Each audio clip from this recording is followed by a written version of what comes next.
বজরং দল কার উপরে আস্থাশীল আমরা জানি, ওটা ভারতীয় জনতা পার্টি সমর্থিত একটি উপদল।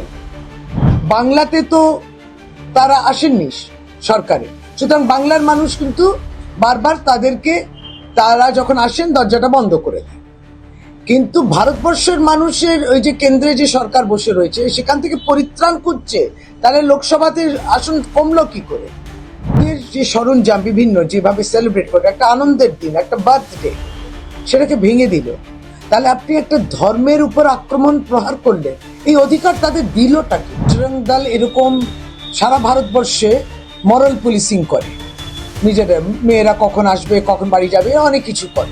ভারতীয় জনতা পার্টি আর ভারতবর্ষের সংবিধান বিস্তার ফারাক রয়েছে। এটা কোথায় আছে, দিল্লিতে টিকি আছে, এইভাবে করে কোয়ালিফাইড মানুষ, তারা আইএস আইপিএস, তাদের টিকি কোথায় আছে এইভাবে কথা বলাটা, এই ভাষাটাই উপযুক্ত নয়। তুলসী পুজো কিংবা অন্যান্য সমস্ত মধ্যে দিয়ে আপনি দেখাচ্ছেন আপনি কতটা ধর্মপ্রাণ মানুষ এবং ইত্যাদি।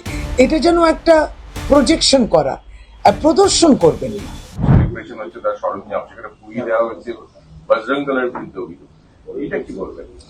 বজরং দল কার উপরে আস্থাশীল আমরা জানি, ওটা ভারতীয় জনতা পার্টি সমর্থিত একটি উপদল, কিন্তু তাদের সঙ্গেই থাকে। এবং বজরং দল এরকম সারা ভারতবর্ষে মরাল পুলিশিং করে, নিজেদের মেয়েরা কখন আসবে কখন বাড়ি যাবে অনেক কিছু করে। আমরা দেখেছি এর আগে আইনক্স গুলোতে তারা আক্রমণ করে সিনেমা ইত্যাদি নিয়ে। বাট এই অধিকারটা তাদেরকে দিয়েছে। আপনি ভাবুন, এটা ধর্মের উৎসব তো, ক্রিসমাস, যিশু খ্রিস্ট খ্রিশ্চানদের ভগবান, তার জন্মদিন, এবং সেই জন্মদিন পালনকে কেন্দ্র করে তারা ওদের যে সরঞ্জাম বিভিন্ন যেভাবে সেলিব্রেট করে একটা আনন্দের দিন, একটা বার্থডে, সেটাকে ভেঙে দিল। তাহলে আপনি একটা ধর্মের উপর আক্রমণ প্রহার করলে এই অধিকার তাদের দিলটাকে? এরা তো কমিউনাল, এটা তো সাম্প্রদায়িক আক্রমণ এবং এটা সংবিধান বিরোধী। অ্যারেস্ট করা উচিত ওদের। তাদের এই অধিকারটা দিল কে? ওই ঔদ্ধত্য কোত্থেকে আসে? যেহেতু কেন্দ্রে ভারতীয় জনতা পার্টি আছে, তার মানে বজরং দল এই সমস্ত কাজগুলো করবে, অসাংবিধানিক কাজ। অ্যারেস্ট করা উচিত ওদের। বাংলায় হলে অ্যারেস্ট করে দিতাম, অ্যারেস্ট হওয়ার মতোই অপরাধ করেছে তারা। এটা ভারতীয় জনতা পার্টিকে জিজ্ঞেস করবে। বাংলা বিজেপি তো অনেক কথা বলে, এটা কি উচিত যে আপনি ক্রিসমাসের এই সেলিব্রেশন আপনি চাইছেন না তারা এই উৎসবটা পালন করুক? আমরা ক্লিয়ার কাট বাংলার বিজেপির কাছ থেকেই শুনতে চাই। অনেক ভাষণ তো দেন আপনারা, সর্বধর্মের সমন্বয় তাদের নেই, এই চ্যাপ্টারটাই নেই তাদের সংবিধানে। ভারতীয় জনতা পার্টি আর ভারতবর্ষের সংবিধান বিস্তার ফারাক হয়েছে। বাসন্তীতে একটা আন্ডার কনস্ট্রাকশন বাড়িতে একটা ব্লাস্ট হয় এবং সেখানে বাচ্চা একটা জখম হয়, তার আঙুল এবং চোখে প্রচুর আঘাত পেয়েছে বাচ্চারা। বিজেপি বলছে যে বাড়িতে কি মজুদ ছিল অবশ্যই এটা তদন্ত করতে হবে। কি ছিল, কি বানাচ্ছিল, কেন, কে, এবং নিশ্চয়ই এটা দেখা হবে। সে পরিবারের সদস্য যারা আছেন তারা বলবেন। এটা তো হওয়া উচিত না, বাড়িতে কি মজুদ ছিল, কি এই সময় বাজি নাকি জানতে হবে। পুলিশের তদন্ত হোক, তারপর আমরা আরো পরিষ্কার হবে। আজকে নন্দীগ্রামে আরো বলেছে যে এই সরকার কোর্টের অর্ডারকেও মানে না।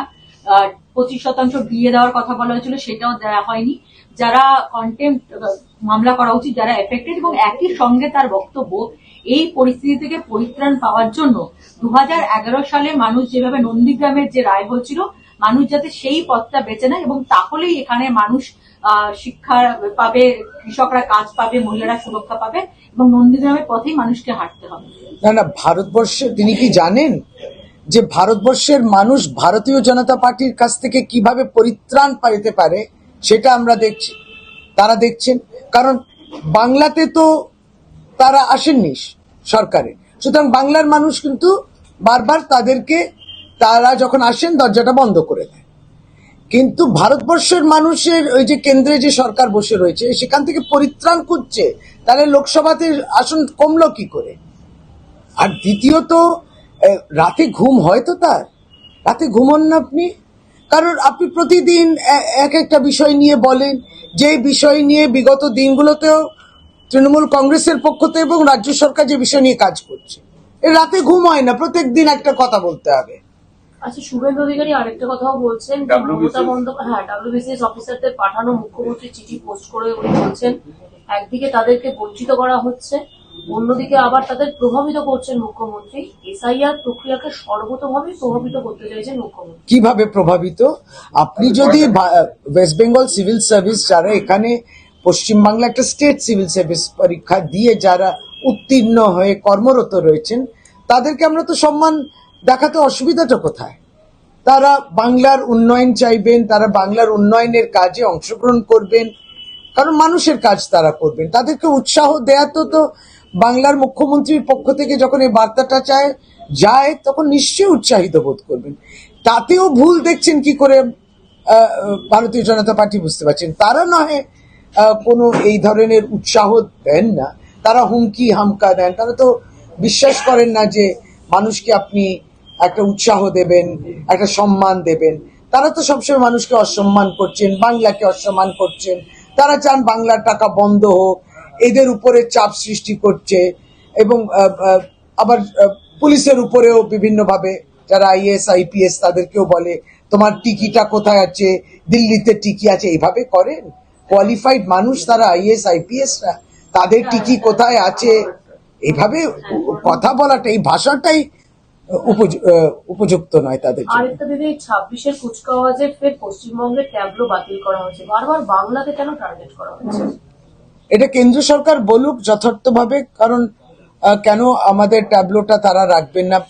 এটা কি কোনো নির্বাচনের, আসন্ন নির্বাচনের সঙ্গে কোনো রিলেশন আছে কি না, কিংবা বাংলার উন্নয়ন, এই যে বাংলা দুর্গাপুজো ইউনেস্কোর এটা একটা পাওয়া, ভারতবর্ষ সরকার কোনো সম্মান নেই, কোনো একটা কনগ্রাচুলেটরি মেসেজ যেটাকে বলে যে শুভেচ্ছা জানিয়ে একটা বার্তা নেই। বাংলার কন্যাশ্রী ভারতবর্ষের বাইরে ইউনাইটেড নেশনস দ্বারা পুরস্কৃত হয়, ভারতীয় জনতা পার্টির কেন্দ্র সরকার তখনও ছিল, কোনো পুরস্কার কিংবা কোনো সম্মান এইগুলো বলে না।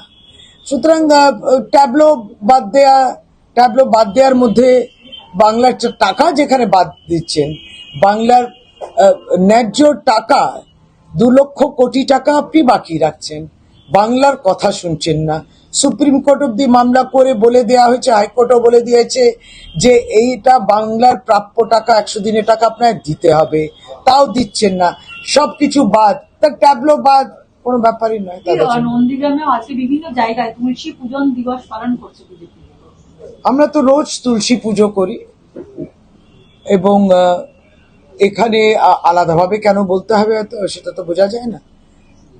তুলসী পুজো যারা করেন, মনের মধ্যেও সেই স্বচ্ছতা রাখতে হবে। আয়নাটা দেখুন, সমাজ আপনাকে কি আয়না দেখাচ্ছে, আর আপনি তুলসী পুজো কিংবা অন্যান্য সমস্তর মধ্যে দিয়ে আপনি দেখাচ্ছেন আপনি কতটা ধর্মপ্রাণ মানুষ এবং ইত্যাদি। এটা যেন একটা প্রজেকশন করা, প্রদর্শন করবেন না। সবটা এক্সিবিশন নয়, এটা প্রদর্শনী নয়, এটা প্রদর্শনী ম্যাচ করছেন, আপনি করতেই পারেন। আমরা সকলেই পুজো করি। সেটা হচ্ছে বাংলাদেশ প্রসঙ্গে শুভেন্দু অধিকারী বলছে ওখানে একেবারে অরাজকতা চলছে, ইতর কিছু বাদর, তারা জঙ্গিরা, তারা হচ্ছে রাজ্যটা চালাচ্ছে, দেশ চালাচ্ছে, এবং তার সঙ্গে যেটা বক্তব্য যে এদেরকে পশুর সঙ্গে তুলনা করলেও মানে পশুদের অপমান করা হয়, এবং এই পরিস্থিতিতে আর একটা একাত্তর দরকার, এবং তার সঙ্গে বক্তব্য যে ওদের শিক্ষা দিতে হলে ভারত থেকে ড্রোন পাঠাতে হবে। এই জ্ঞানটা আপনি প্রধানমন্ত্রীকে দিন, প্রধানমন্ত্রীকে বলুন বাংলাদেশের বর্তমান পরিস্থিতি নিয়ে এবং দীপুচন্দ্র দাসের নারকীয় হত্যাকাণ্ড নিয়ে প্রধানমন্ত্রীর বক্তব্যটা অত্যন্ত গুরুত্বপূর্ণ। শুভেন্দু অধিকারীর বক্তব্যটা গুরুত্বপূর্ণ নয়।